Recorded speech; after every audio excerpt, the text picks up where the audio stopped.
को दुर्वचन कहता हुआ उठकर चला गया। तब मेघनाद क्रोधपूर्वक बोला, सवेरे मेरी करामात देखना, मैं बहुत कुछ करूँगा, थोड़ा क्या कहूँ। पुत्र के वचन सुनकर रावण को भरोसा आ गया। उसने प्रेम के साथ उसे गोद में बिठा लिया। विचार करते करते ही सवेरा हो गया। वानर फिर चारों दरवाजों पर जा लगे। वानरों ने क्रोध करके दुर्गम किले को घेर लिया। नगर में बहुत ही शोर मच गया। राक्षस बहुत तरह के अस्त्र शस्त्र धारण करके दौड़े और उन्होंने किले पर से पहाड़ों के शिखर ढहाए। अनेक प्रकार से गोले चलने लगे। वे गोले ऐसा गहराते हैं जैसे वज्रपात हुआ हो, और योद्धा ऐसे गरजते हैं मानो प्रलय काल के बादल हों। विकट वानर योद्धा भिड़ते हैं, कट जाते हैं, उनके शरीर जर्जर हो जाते हैं, तब भी वे हिम्मत नहीं हारते। वे पहाड़ उठाकर उसे किले पर फेंकते हैं। राक्षस जो जहाँ होते हैं वहीं मारे जाते हैं।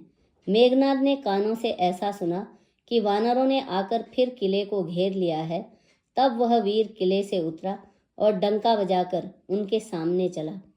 मेघनाद ने पुकार कर कहा, समस्त लोकों में प्रसिद्ध धनुर्धर कौशलाधीश दोनों भाई कहाँ हैं? नल, नील, द्विविद, सुग्रीव और बल की सीमा अंगद और हनुमान कहाँ हैं? भाई से द्रोह करने वाला विभीषण कहाँ है? आज मैं सबको और उस दुष्ट को तो हठपूर्वक अवश्य ही मारूंगा। ऐसा कहकर उसने धनुष पर कठिन बाणों का संधान किया और अत्यंत क्रोध करके उसे कान तक खींचा। वह बाणों के समूह छोड़ने लगा, मानो बहुत से पंख वाले सांप दौड़े जा रहे हों। जहां तहां वानर गिरते दिखाई पड़ने लगे। उस समय कोई भी उसके सामने न हो सके।